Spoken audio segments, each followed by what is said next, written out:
You got to kick it off with a killer to grab attention. Then you got to take it up a notch. The Matrix is everywhere. It is all around us. Who are you? I'm Shiva, the god of death. Cells. Interlinked. It's like people only do things because they get paid. And that's just really sad. Folks, welcome to Debaser, a film podcast. I'm William Taylor, and I'm joined by my best mate, Jared. Oi. On this show, we explore both new and familiar movies as we attempt to analyze and interpret them, all in an effort to debase the films and ourselves. Raka. I was a little shitty with that intro, but it's good. It's good enough. That was honestly way better than I was expecting. Was it good? Yeah. I watched enough Bluey, so I should. Of course. I should have the Australian accent down pat. I should have known. Folks, you heard the name of the show. It's Debaser, and it's October. It is October. We're winding down. It's the last episode of October of Debaser. Yes. And we've saved perhaps the best for last. Although you might disagree. I don't think you'd put anything over Martyrs. I'm sorry. Perhaps the best. I should have chosen my words. It's fighting words. All right. End the episode. We got to go out in the parking lot.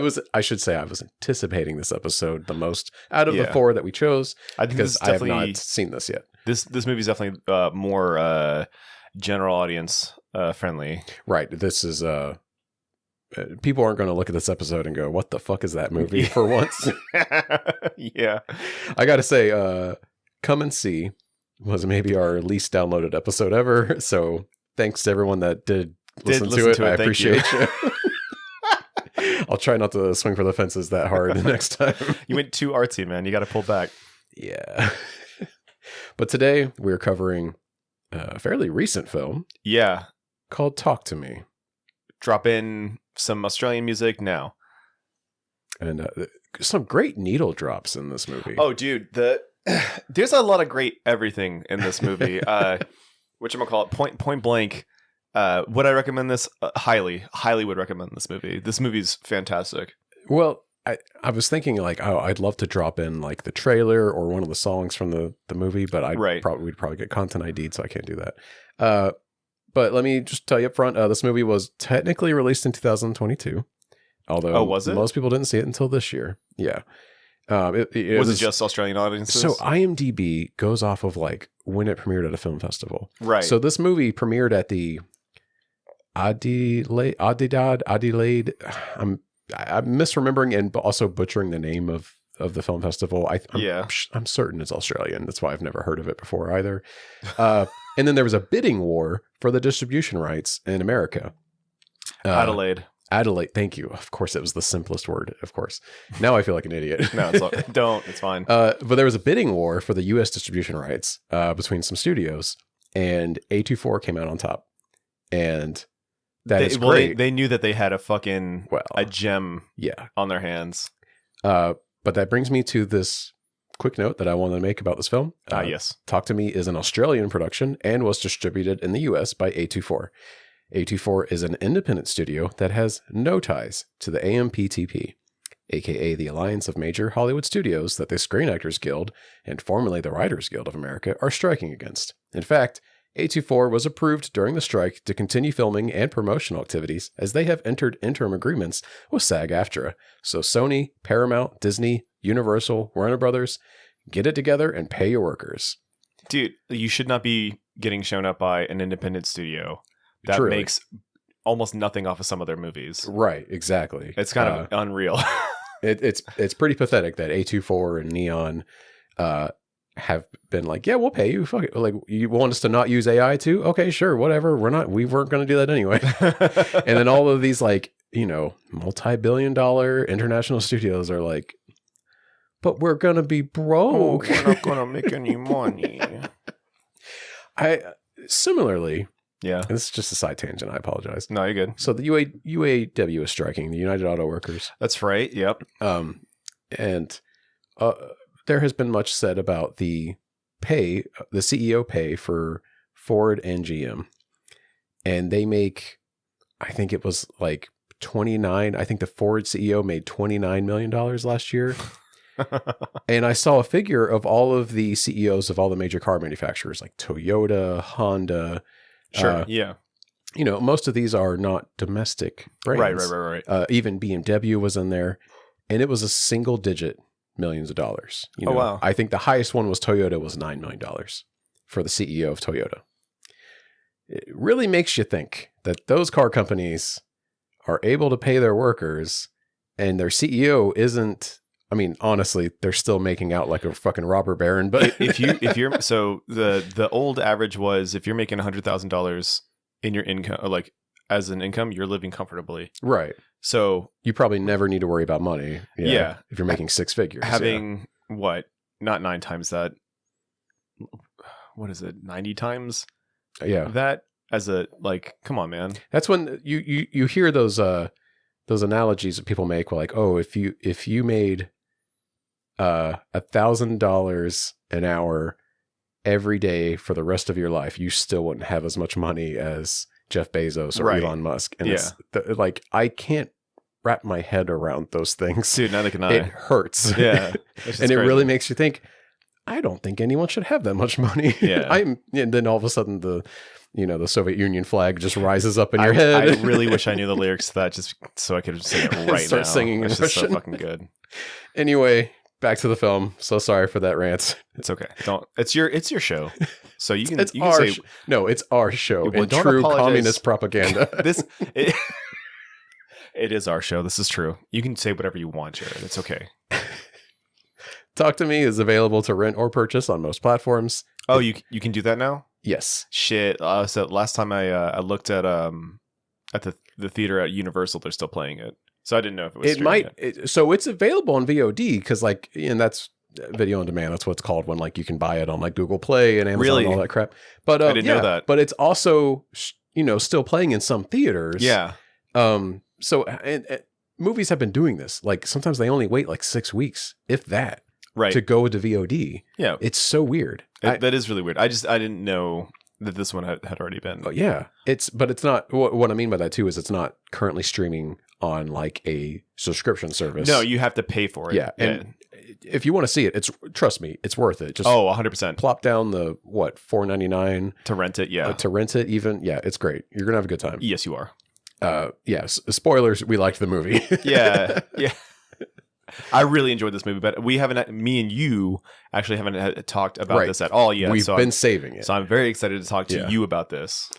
The film stars Sophie Wilde as Mia, Joe Bird as Riley, and Alexandra Jensen as Jade. So the synopsis of the film, Talk to Me, is... Okay, that was butchered. Wow. The synopsis of Talk to Me is... When a group of friends discover how to conjure spirits using an embalmed hand, they become hooked on the new thrill until one of them goes too far and unleashes terrifying supernatural forces. The film was directed by Danny Filippo. Filippo? Filippo? Filippo? Oh, It's not Philippou? Fuck, it might be. I watched a few interviews with him too, and I don't even remember how they said it. You gotta put the Australian on it. Yeah, Filippo. Filippo. Okay. Talk to Me was directed by Danny Filippo and Michael Filippo. They're twins, although not identical twins, I've noticed. Okay. And the script was written by Danny Filippo, Bill Heinzman, and Daley Pearson. So one of the Filippos did have a writing. Yes, in fact, they have the first writing credit. That means that they wrote the most. I remember you gave me the breakdown. think so. Yeah.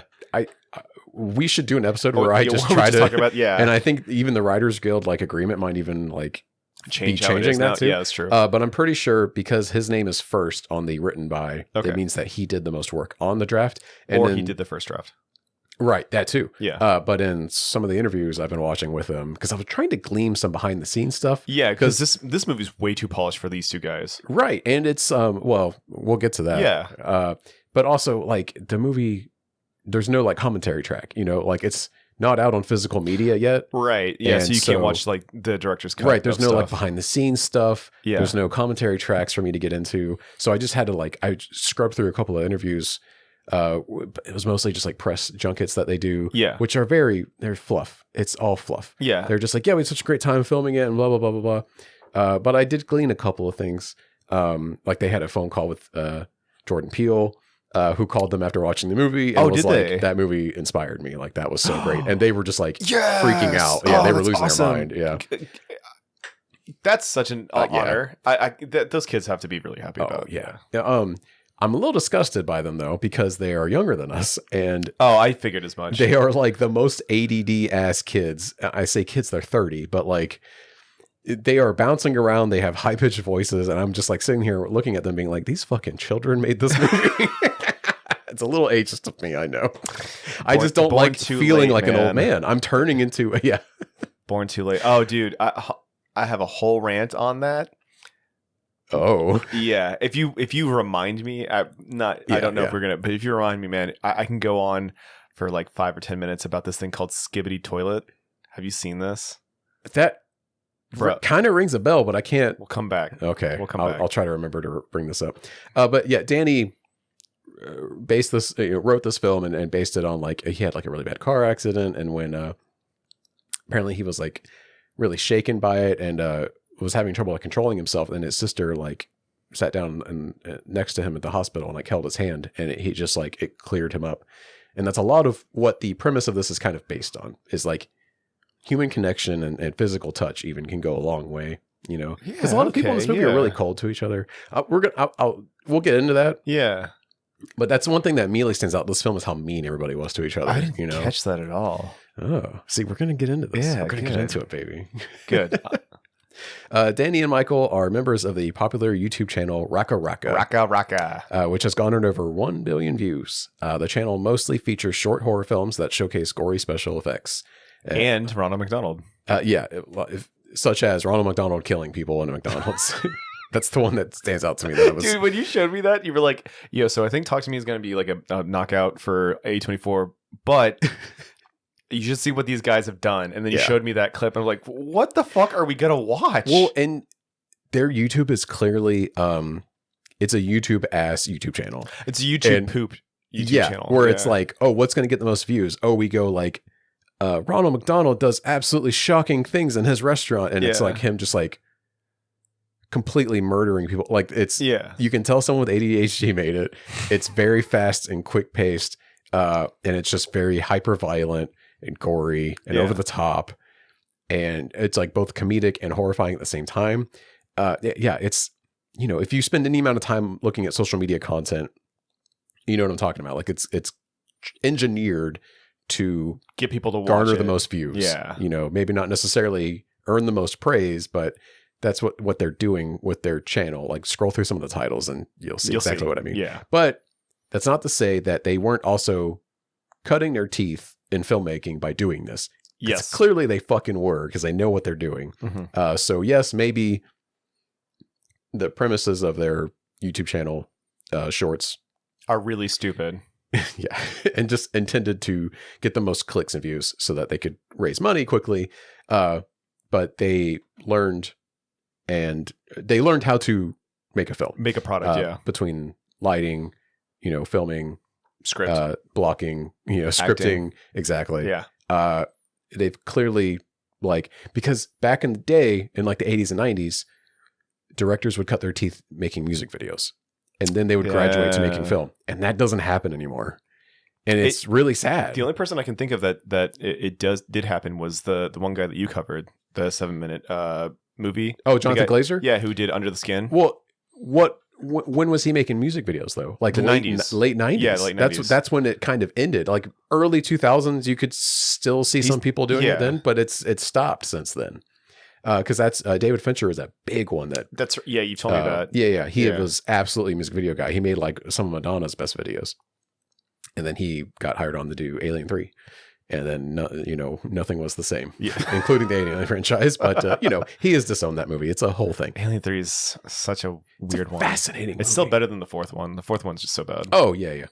For that movie, they hired the director of Amelie, who did not speak English. Yeah, that's right. So it was, and neither did one of the lead actors, because there's a scene where when he's coming through the door, all the other characters think it's an alien, so they all gear up and get their guns ready. And he goes, "Who were you expecting, Santa Claus?" Who are you expecting, Santa Claus? And it's like the syntax of his sentence makes no sense. So good. Forgot about that. It's been a while since I've seen that movie. It's not great. It's not great to go back to. Anyway, this film's budget was $4.5 million. You're kidding me. Yeah. I mean, if you Yeah, I know it's like low think budget, about it, but like, yeah, you can tell. how much did they gross? No, don't tell me it's bad. Do you want to take a guess?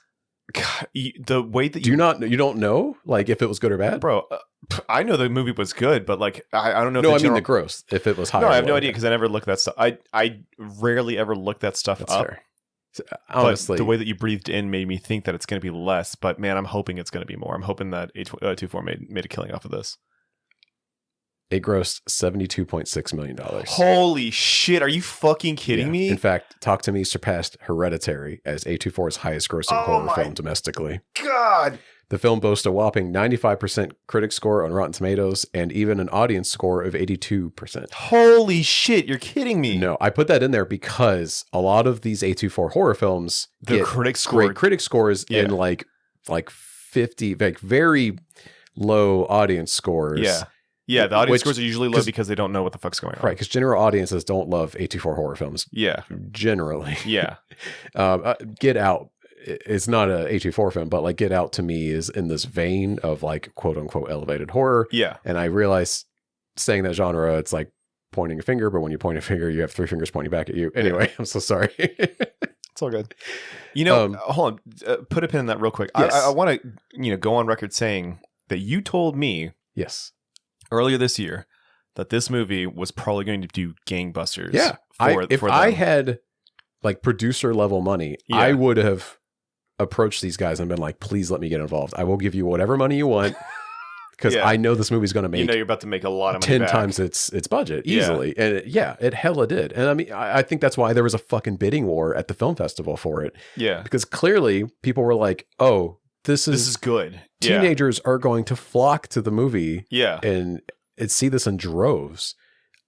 Is it even rated R? It has to be because that one scene has to be. that scene with Riley's pretty rough. There's no way. How many F-bombs were dropped?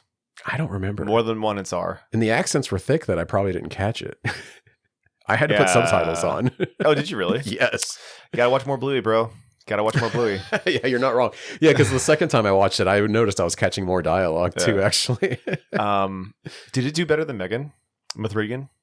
I don't have Megan in front of me, But I can edit in me looking it up. Hang on. Yeah, because Or edit out me looking it up. that was I think what spawned the conversation was, oh, Megan's making a shit ton of money. What? Megan made double. You're No, more than double. Fucking kidding me. 181. God damn it. Megan probably opened wide though. Sure. But still, okay. But I remember like Megan was the reason why you even guessed. You're like, oh, if Megan did really well this year, I think that Talk to Me is going to do really well and Right. be a fucking. And I think smash hit Megan for was A24. PG-13 if I don't. It was Because they explicitly turned down a lot of the violence in that film. That is absolutely right. So that's why you were able to get more butts and seats because you got all these 13-year-olds like, oh, let's go see Yassify Chucky. So yeah, Exactly. that makes sense. I think, yeah, that is a big reason why PG-13 was invented, because they want to make more money off of the kids. Yeah. It's a whole thing. So much praise was given to two of the film's leads, Joe Bird and Sophie Wilde. Yeah, rightfully so. Yes, who play Riley and Mia. I especially loved those two as well. Yeah. That's why I included this into my dossier here. Writing for the Los Angeles Times, Justin Chang said of the film, Danny and Michael Filippo know that a casual hangout isn't always just a hangout, especially when there are lingering rivalries. Right? Warm hammer. That's one for the flub heads. That's a good one. Especially when there are lingering rivalries and unhealed traumas festering just beneath the surface. Film critic for New York Magazine, Alison Wilmore, wrote that Talk to Me is just here to show you a good time and then usher itself out before overstaying its welcome. Yeah. Yeah. So this movie is in conversation with Hereditary.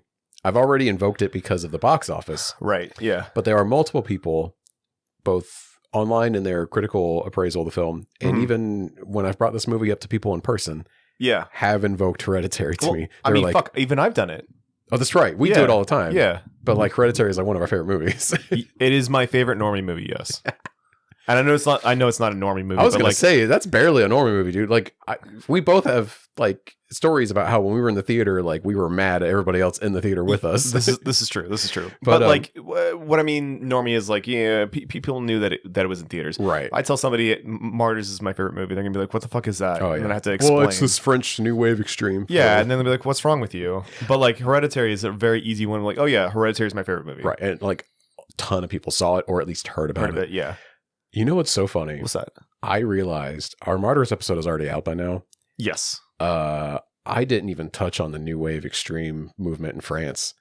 No, we glossed right over it. I think that what that means is that we're gonna have to go back and Part do 2. a French, new wave horror movie where a month where we do Frontiers and High Tension and Inside. I've been wanting to do Inside. I know, maybe but not right now. No, not right now, but some other time.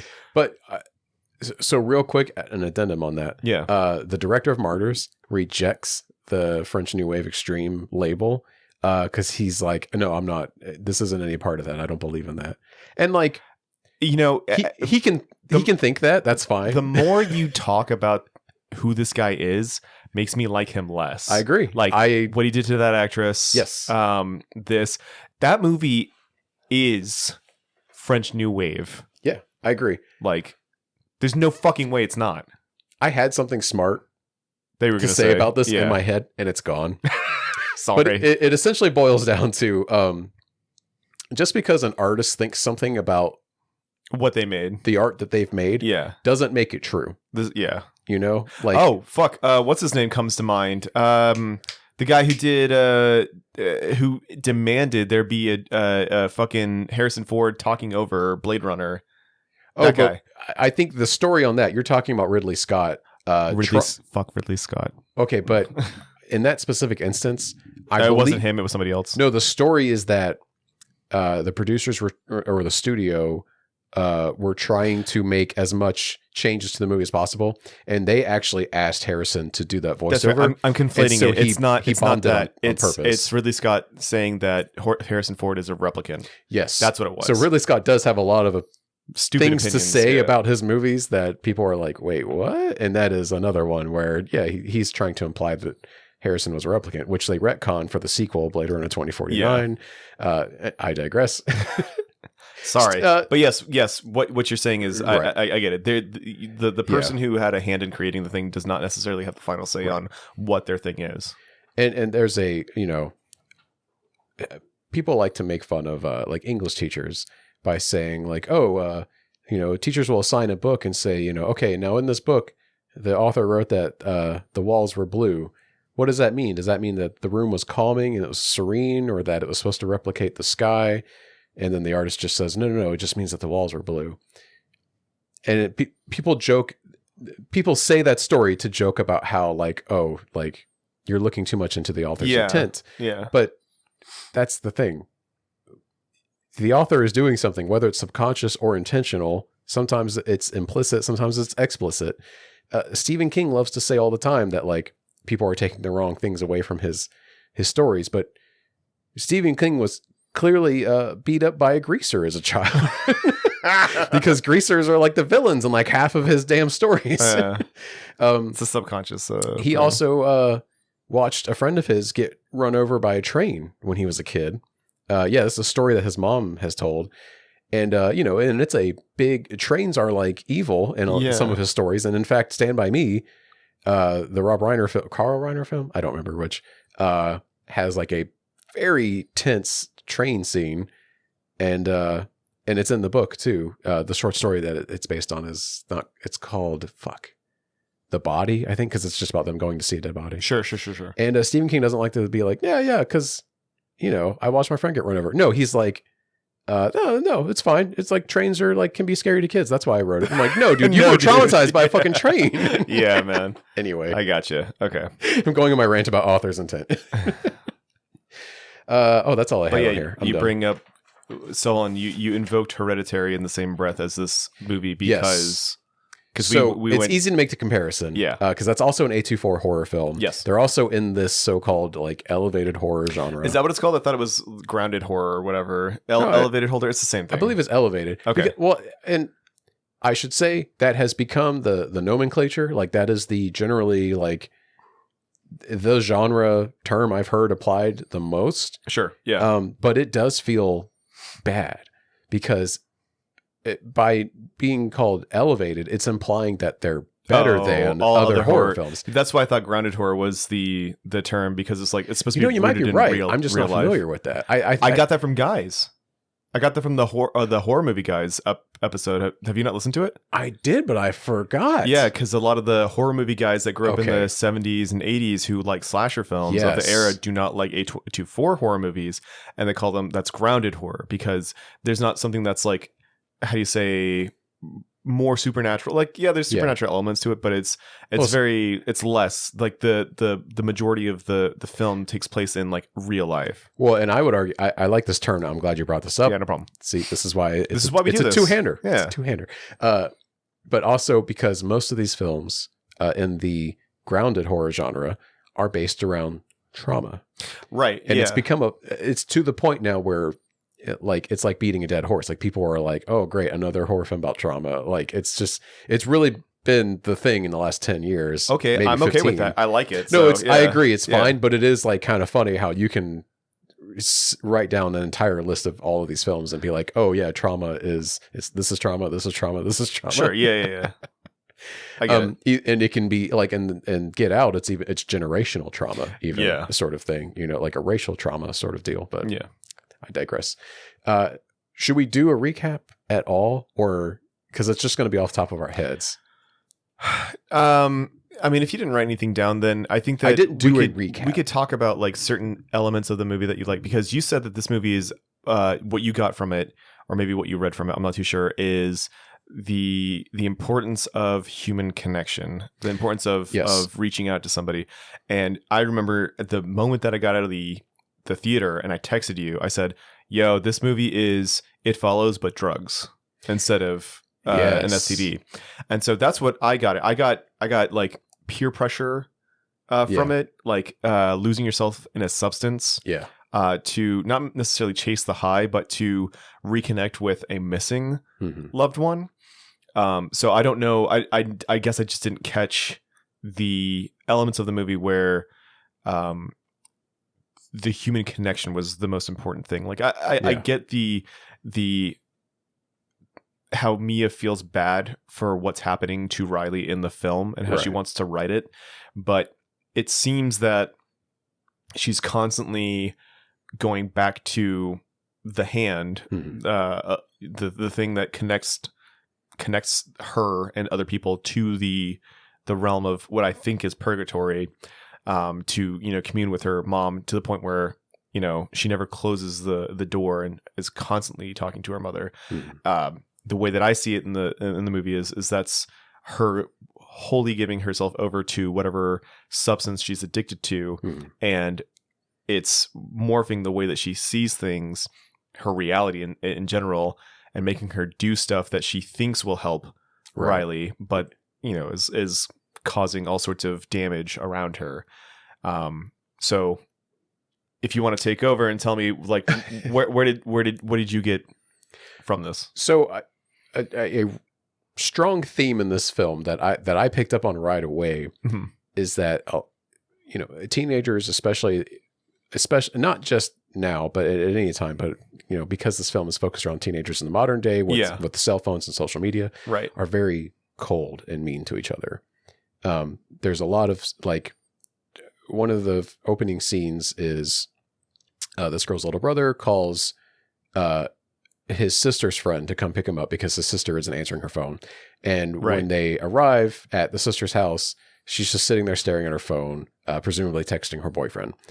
And she barely looks up from her phone when they get home to listen to them. And then, Mia comes in, and the friend who picked up the little brother is like, hey, it's like the second anniversary of my mom's death. Like, can we talk about it? And she is barely looking up from her phone.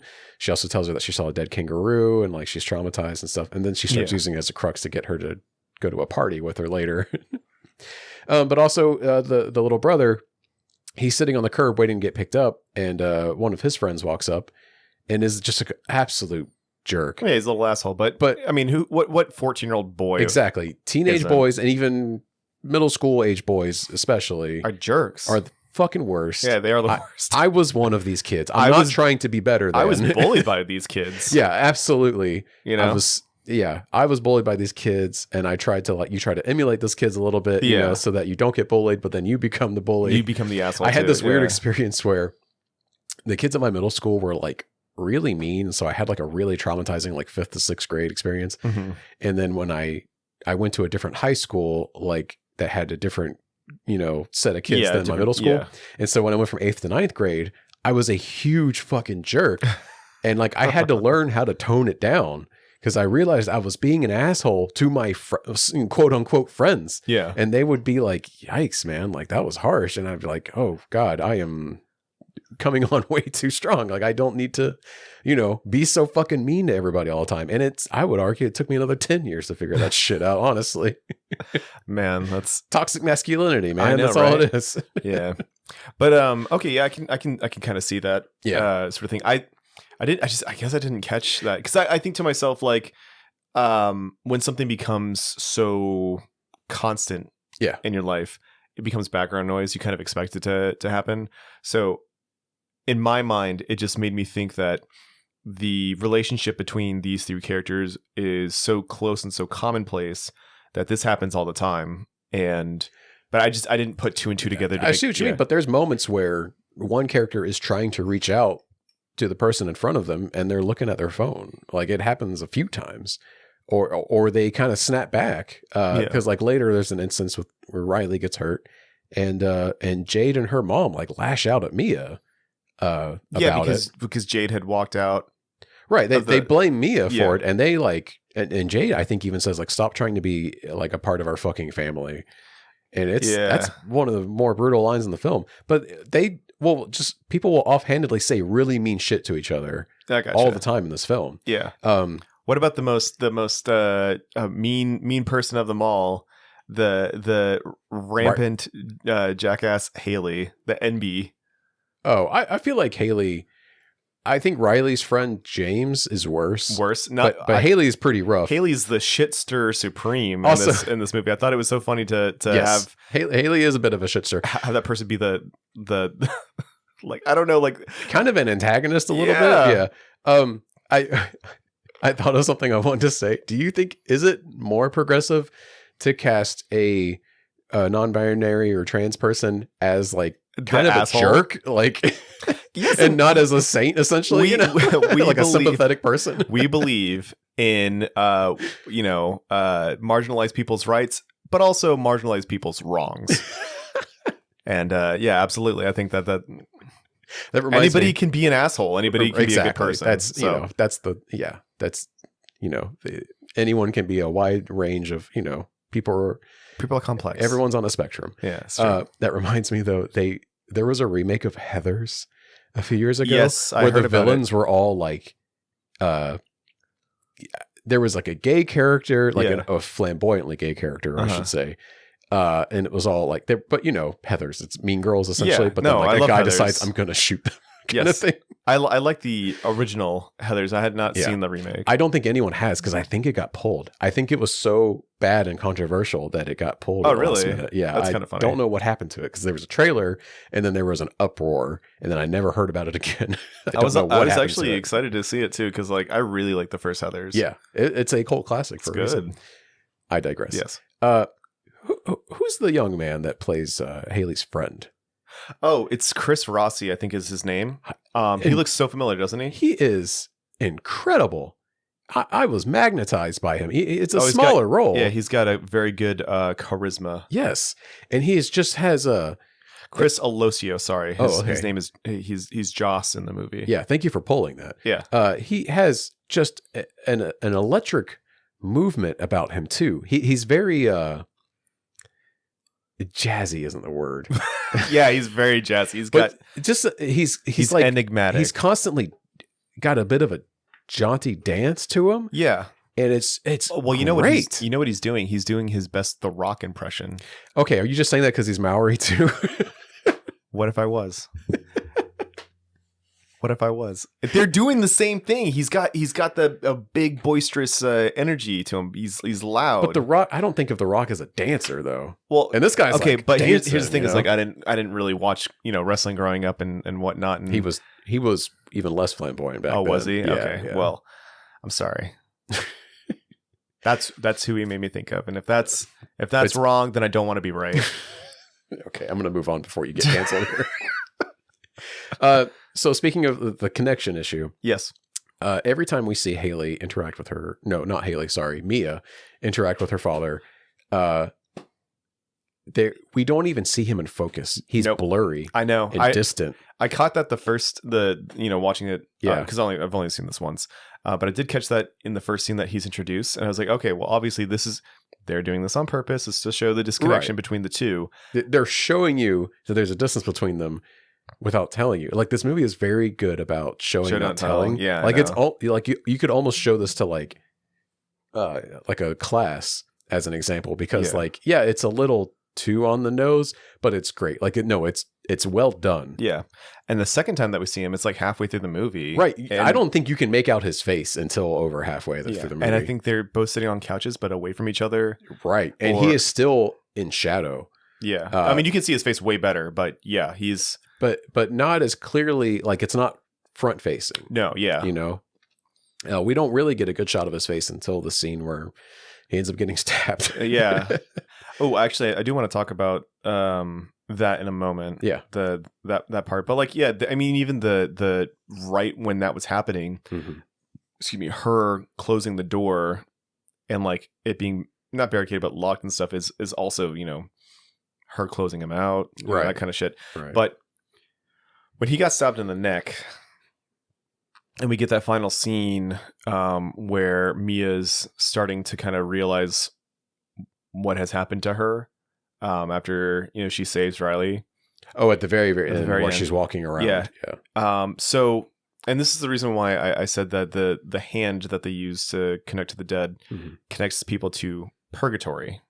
I don't think it connects them to hell or just the dead. Yeah, or the dead. I think it actually connects them to people who are stuck. Yeah.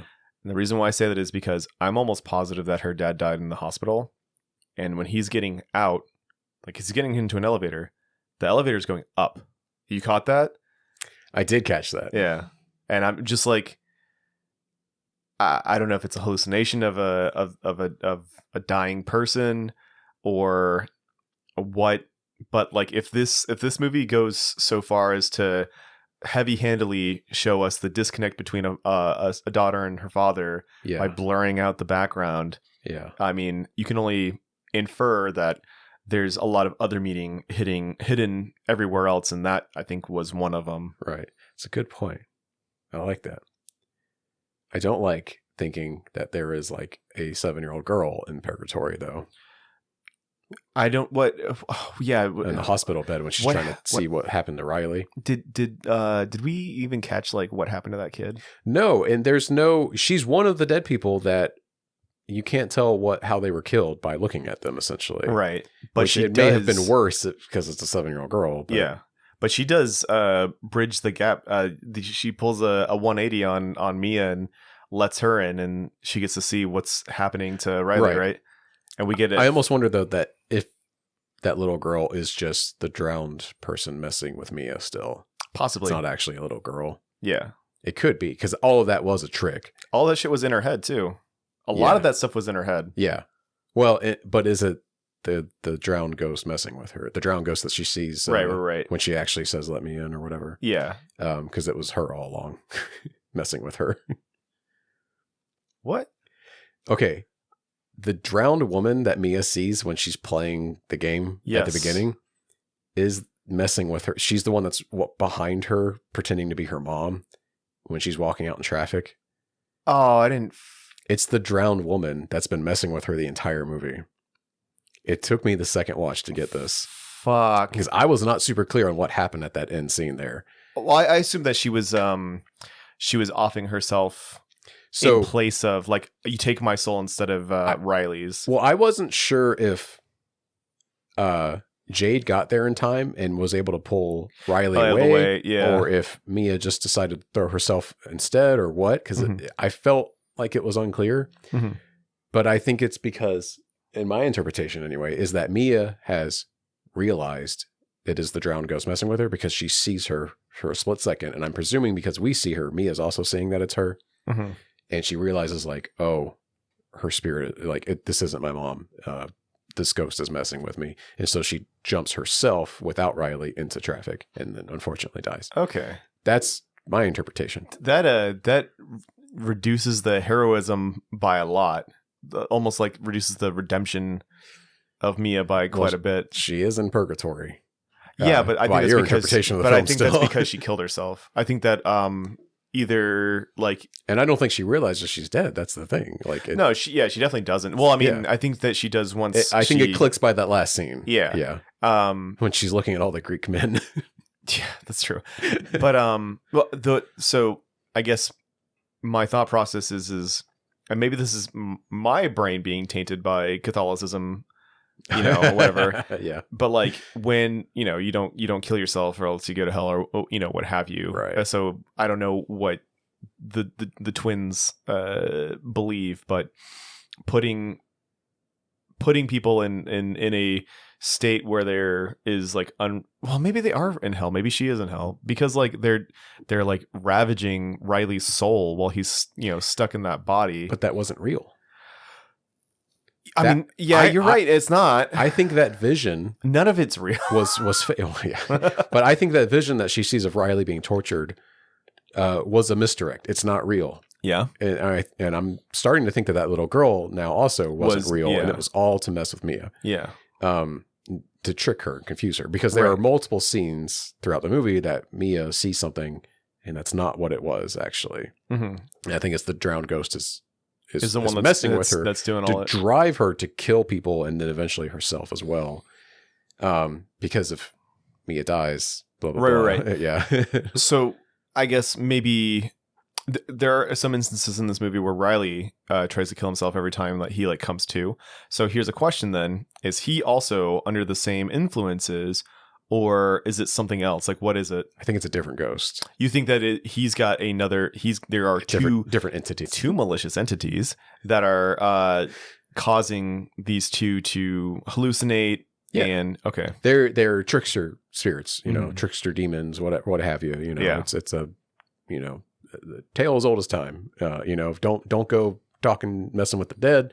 Don't play with that Ouija board in your friend's basement. That's right. Don't touch that fucking Don't Ouija commune board. with the spirits in the woods. Don't play Midnight Man. Like seriously, like no, yeah. The idea of this, like the talk to me hand thing, is brilliant. Like, and they set up the rules really fast and early with like, you light the candle. The way they say it, it comes off like it's just like casual teenagers like filling each other in on this like dumb game that they found out about. Right. But it's perfect world building. Like they have set up that like there is this, it's like, and it's perfect canon. Like now we have this game. Yeah. Everyone knows the rules, and they set it up in the trailer perfectly too. They sell the fucking hand too. You can buy the hand, can't you? Yes, you can buy an actual, I think it's like $120 and it's like a ceramic hand replica and it's even got all the writing on it. Yeah. So I mean, from the A24 store. We could do it, in a couple weeks when it shows up. So the parlor game shit that they were doing with this hand made me think of them doing drugs. Instead of this hand, they're all having like I see what you mean. And they even make comparisons to being possessed and letting the spirit in to being on drugs. Yeah. Because the parents keep asking, like, what happened? Like, what did you give him? What was he on? Yeah. And it's like, no, we didn't give him anything. And because, it's essentially like being high. Right. And they film it as if somebody's tripping out. Exactly. Yeah. Exactly. Yeah. And it's 100% like getting high in the basement with your friends and then acting goofy, essentially. Right. Like, no, that is, when you told me that before I'd seen the movie, though, it's like It Follows with Drugs. I took it too literally. And I was expecting that they had to do like a new drug while talking to the hand. Oh, okay. Because my wife and I were like, my bad, I tainted it. No, you're fine. You're fine. You're totally fine. It made sense later after I was processing the movie, and I was like, I see why he's okay. Yeah. That makes sense. Yeah. Yeah. Man, great. It's a great story. It's masterfully shotted. Yeah. Like, shotted. Shot. It's masterfully shot. Masterfully done. Masterfully done. But for real, like when you look at what is being shown to you on camera, and then you go and you look at the dumb shit that these guys do on YouTube, it's kind of like fucking night and day. But you can also see how, like, you know, Doing all they're aware of how engineered their content is on YouTube. You know what I mean? Sure. But also, like, they are capable of other things. Yeah, no, clearly. Yeah. I mean, clearly. I will say the most unbelievable thing of this movie, I just can't wrap my head around. Even on second watch, I was even more taken aback by it.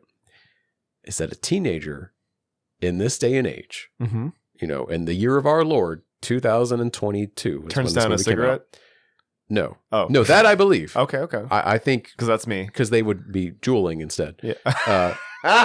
No, 100%. Like, he's in his 20s now, but I know a teenager that would jewel, and I was real mad about it. Yeah, I guess so. But is that a teenager in this day and age would have the Crazy Frog theme as their fucking cell phone ringtone, or would even have a ringtone on at all? Dude, everyone's on vibrate now. At the moment that thing came off, I was It happens like 3 trying times to contain my laughter, because I was like, I turned to Haley and go, "Oh my god, it's the fucking Crazy Frog ringtone." I did the same thing to my wife. Is that fucking Crazy Frog?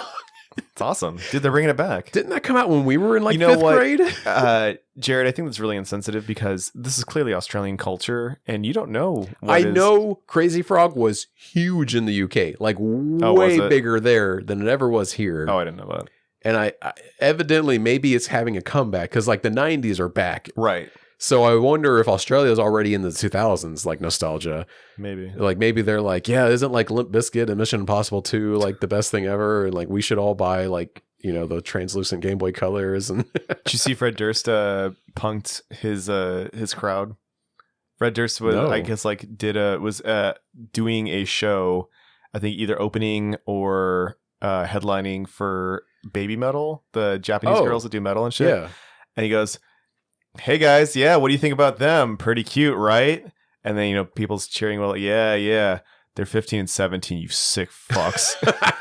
Got them. Are they really too? Yeah, they're kids. That's funny. Yeah. It's also a little weird of Fred to do that. Nah, he was not having a joke. He has a fucking a thing about pink star or a fish or whatever. Yeah, but it wasn't. Chocolate There were starfish. children weren't implicit in that Yeah, title. I know, though. but he's gross, dude. He is gross. What is Limp Bizkit back together, or was he just like emceeing or something? I don't know what he was doing, but he was there. Fred Durst was there. He must have just been emceeing. Maybe, I don't know. Yeah. I had more to say about this. Probably should have wrote it down. Yeah, probably. I mean, fuck. It's been about a month since I've seen this film, and so it's very hard for me to recall, because a lot of stuff has happened since. Yeah. But like, everything is so good. The performances in this are fantastic. The girl who plays Mia really can conjure up grief very well. And this is apparently her first movie as a lead. Yeah. She's been in other movies, but this is her first leading role. Yeah. She's incredible. Yes. She's really held it together. It's same thing with Riley. Oh, Joe Bird as Riley, also the standout to me. Yeah. I mean, man. He does everything. What's the name of the main kid from Hereditary? The one who smashed his head on the desk. He's been in Alex something. Yeah. I'll look it up if you pull give it me a second. But like, so something that I really do like about these grounded horror directors is getting an excellent performance out of, you know, some younger actor, right?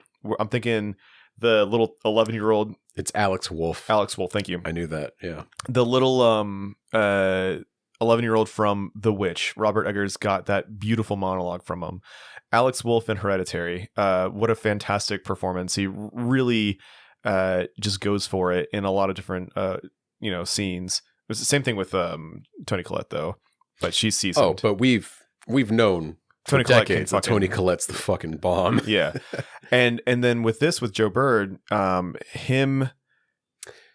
I want to tell you this too. What's the name of that kid? The little boy in The Witch that you've invoked a few times. Yeah. His name is Harvey Scrimshaw. Harvey Scrimshaw. That monologue he's got in The Witch. Whew, yeah, it's fucking great. So, but the part where Joe is then possessed and, just really just starts doing everything he possibly can to kill himself. Right. And then every time he wakes up, everything that he can do to kill himself. Going from this like doughy, 14-year-old who's like not completely sweet and innocent kid that you just a feel good for. kid. And even Mia and his sister Jade like are kind of mean to him. Yeah. But I mean, like, yeah, fuck. He reminds me of me. Yeah. Growing up. Because like I was timid, I guess. Mhm. I don't know. I got made fun of a lot. But seeing this kid's character evolve from And you knew what Elvish was, and everyone would laugh at you and call you a fetus. I know your ass knew what Elvish was when you were his age. Of course I did. God damn it. But seeing him go from this like, doughy young kid to, not homicidal maniac, but like somebody who's completely unhinged and has lost all control. Right. Is fucking great. It's great. Yeah. And he sells it. And when an actor, a young one like that, can sell what's going on to you and bring you into the movie, it just makes it that much better. And like, fuck, hats off to both of them. To add to what you said, like when he is in the hospital bathroom, and he has bitten his sister and smashed the back of his head against the tile, and then he begins licking up the blood. Yes. Holy shit. I know. That's one of the worst scenes in the movie. Yeah. It's between the first time when he tries to kill himself, then I realized, okay, watching a second time, the scene of him being tortured the by Event Horizon spirits, it's not that bad. No, it's not, but it's the sound design. The sound design does a lot in this film. Yeah. They really, the Filippo brothers really have their sound design down pat, because I realize the violence isn't actually nearly as bad as you think it is. It's the sound design that's really fucking with you, especially the opening scene when the guy stabs his brother than himself. Yeah. You don't even see the knife hardly. Right. It's more of the sounds and everything. And it's just so sudden and fast, which they do on their YouTube channel. Oh, word? Yeah. I think that's where they got how to cut violence, essentially, in action.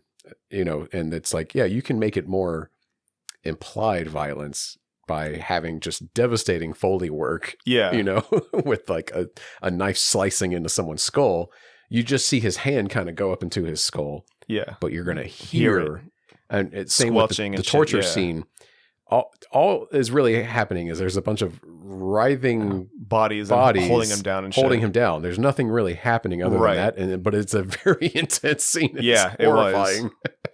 And so like it just that scene, the way that it was like, flashing at you, whatnot, it just evoked the scene from Event Horizon. Oh yeah. One of the best scenes in a horror movie ever. It's fucking awesome. It's so great. There's like I don't know it. We'll do Event Horizon one day. Yeah, and I'll bring the whole story. But I know because it's a early Paul W.S. Anderson movie. There's a lot of Paul Andersons in Hollywood.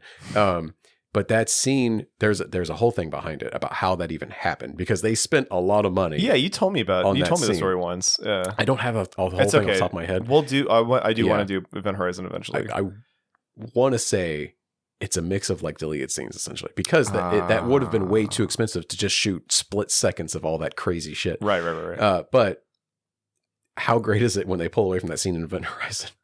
Yeah, and then Sam Neill starts arguing with Lawrence Fishburne, and Lawrence Fishburne just says, "Fuck this ship." Yeah, one of my favorite lines in a movie. So good. Oh yeah, he's like, "We're gonna pull away from orbit. We're gonna launch all of our missiles at it. Fuck this ship." Yeah. God, what a great movie. Do you have any closing thoughts, Will? I do actually. So, much like you guessed that this movie was going to make gangbusters. Yes. There's a film I do believe in production now that is also it Talk to Me, the number 2? I hope to God they're not doing it. They're not doing a sequel to this, are they?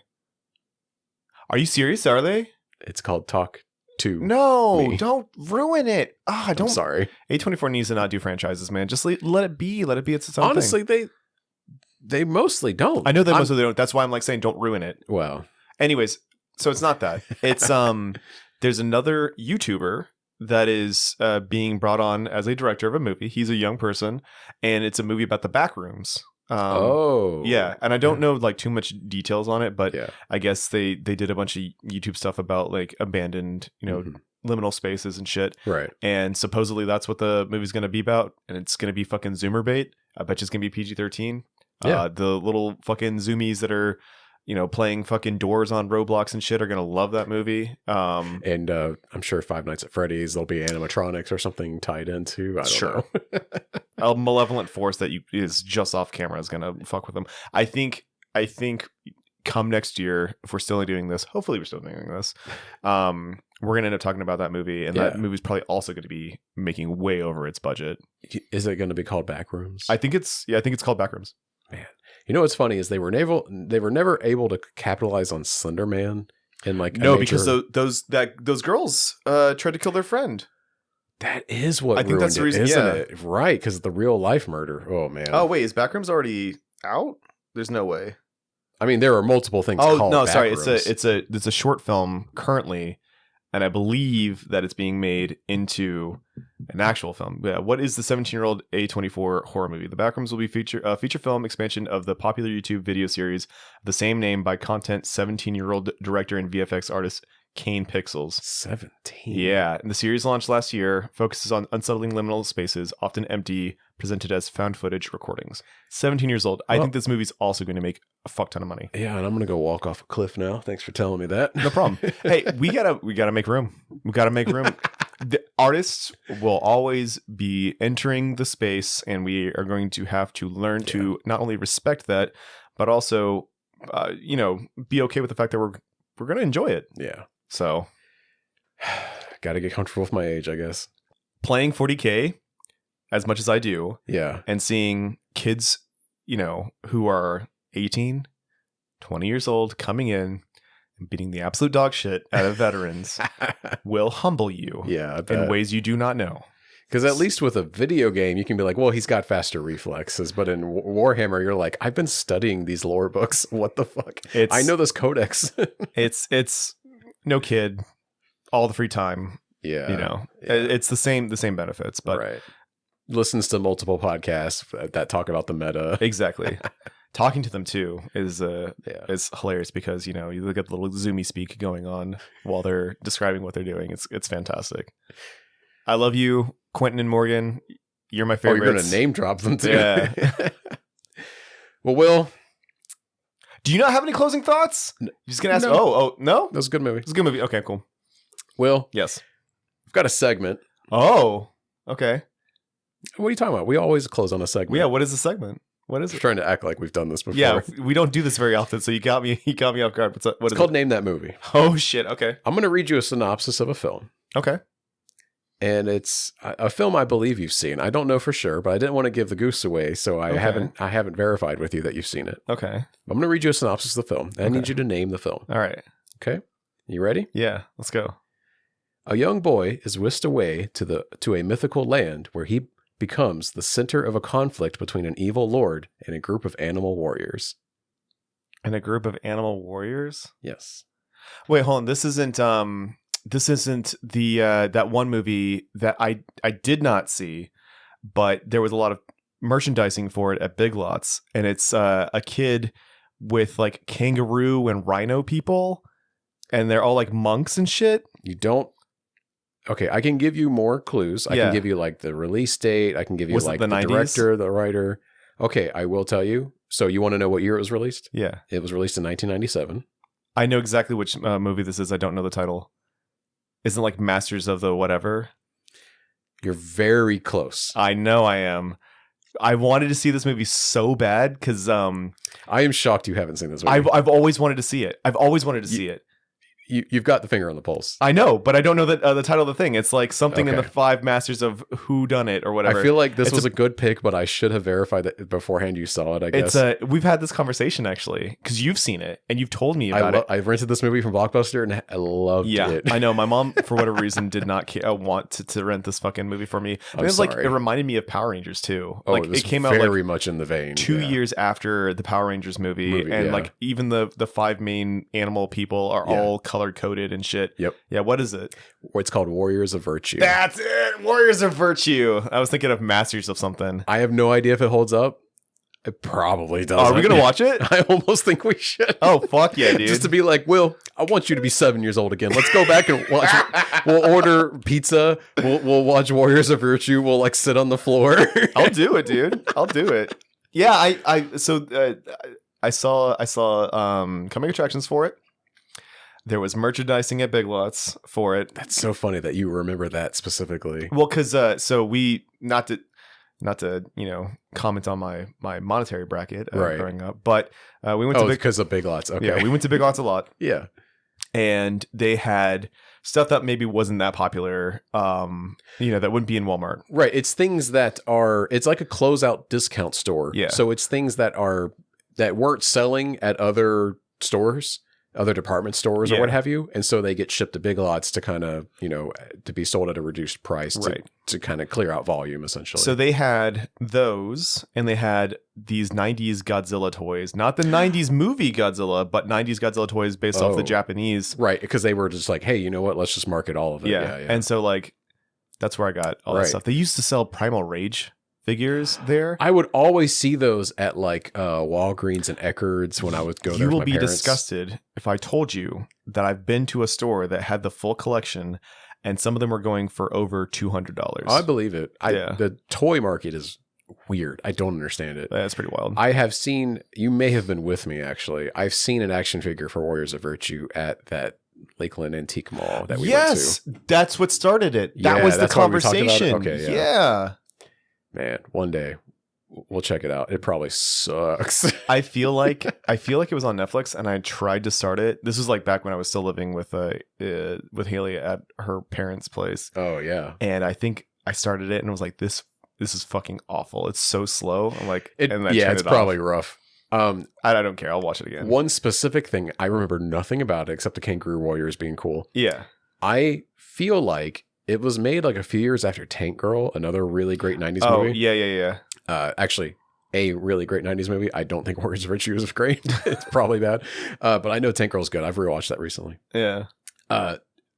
There's like kangaroo There's a people kangaroo. in that. Yeah. And I feel like I don't know what was going on. Why were there kangaroo people, like live action kangaroo people in movies? I'm willing to bet it was because there was a lot of anthropomorphic 90s kids shows, and they were trying to do it live action. I think that's what it was. I wonder if they reused some of the kangaroo like There's a possibility. pieces like costuming and things. Yeah, for there's that a movie. possibility. I'm very For curious. sure. We should do a deep dive on Warriors of Virtue. I'm down. I really am Coming down. soon to Debaser. Is Warriors of Virtue. Well, I think that's it. That's the show. Unless you want to listen to me rant about Skibidi Toilet for 5 minutes. Oh my God. Do you want to do it? Yeah. Speaking of Zoomers, Let's do it. or this, I think this is actually a Gen Alpha thing. The iPad kids are striking. So I think anybody who's been on Instagram Reels has heard the Skibidi Bop song, the Skibidi Bop Dop Dop Dop. Yes. It's an Indian song. And there's like the reel was a large man would like dance, but he's like doing very small movements, but his stomach is bouncing to the beat of the song, the Skibidi song, right? Okay. And for whatever reason, This is all new information for me. Oh, okay. I'm taking this in. I've definitely sent you it at least once, but it's Really? fine. Okay. 100%. Anyways, Maybe I saw the preview and was like, not for no, me. not for me. Yeah, I bet you do. I bet you fucking screen the shit that I send you. Anyways, and so people were taking that song and they were remixing it, and one of the remixes is to that "When I See You in the Club" when it's been or whatever that song is, where there was like it plays for the Zoolander thing where it's like "I'm not your bro" or whatever. Oh, where they okay. they bounce into each other. So people took the beat of that song and put the Skibidi words to it. And so it's like, Skibidi dup dup, yes, Skibidi dup dup, eep, whatever, to the beat, right? So some fucking Eastern European kid who's he's like 26 and he loves Gary's Mod. And Gary's Mod is, for people who don't know, I guess it's like it was a cracked version of Half-Life. It was a mod for Half-Life 2. Right. That allowed you, it was like a playground. You could That's make what it was. almost anything you Anything. could think of with assets from Half-Life 2. Yes. So this guy had, for whatever reason, made who's the main bad guy in Half-Life 2? He's the dude in the suit. Yeah, the black hair. Yeah, the black hair. Has a really weird accent. So they took that guy's head and they put it in a toilet, and the toilet runs around, and you know the toilet is coming after you because this skibidi bop bop song is playing, and it gets closer, as it gets louder as the thing gets closer. And it has evolved into a war between these skibidi toilets and speaker-headed people, and with cameras. Oh, that's a what's it called when there's like a creature? That is SCP. It is SCP. Yeah, well, but like this is like, but like not branded like as that. No, because these guys are like a cryptid. Yeah, sure. So these guys are all like in suits, but they have like speaker heads or camera heads or TV heads and stuff. Yeah, and there's a war between the two, and so of course. This is the dumbest shit ever, but this is all nonsense. Yeah, but this is like popular on YouTube Shorts, and of course, kids with their attention spans and their TikToks and what have you are all over YouTube Shorts, and this has become so popular that there's merchandising for it. Wow, kids are having skibidi toilet parties where a dude is in a toilet and he walks around and the song plays, and it's all very much making me feel like a fossil. And parents thought Crazy Frog was stupid. Exactly. Yeah. So I've been monitoring more than ever what my kid watches. I thought what are you? I've been monitoring the situation between the skibidi toilets and the speaker. Yes. Like you're like Ozymandias sitting in front of an array of phones and TVs with all of the memes playing.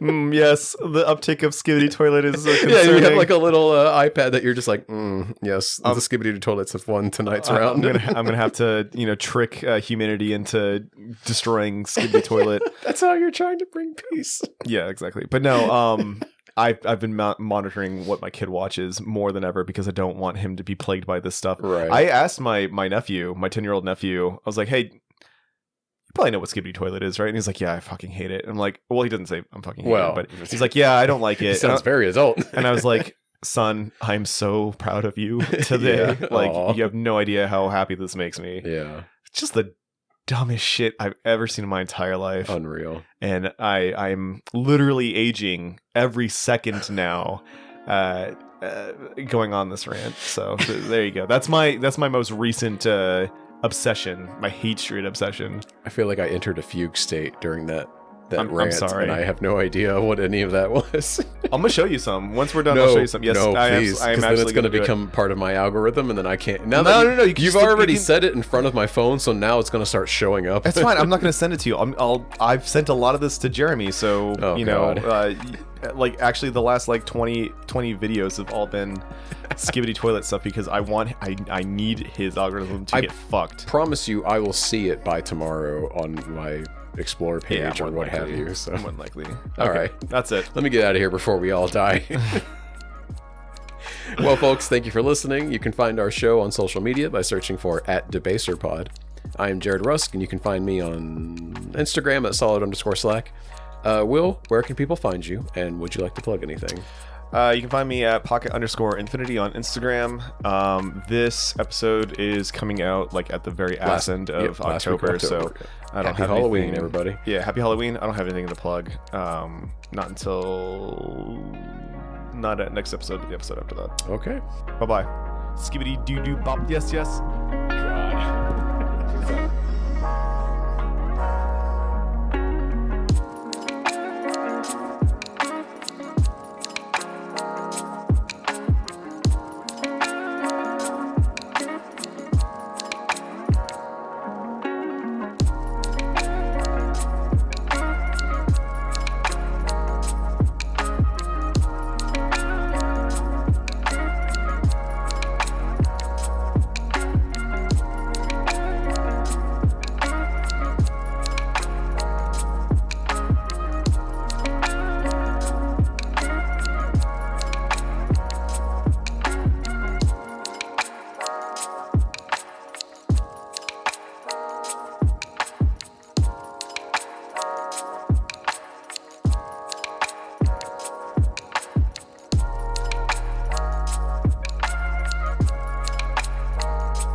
Debaser is hosted and produced by Will Taylor and Jared Rusk.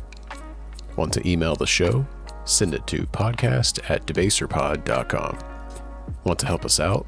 Please leave us a review on your podcast platform of choice, especially Apple Podcasts.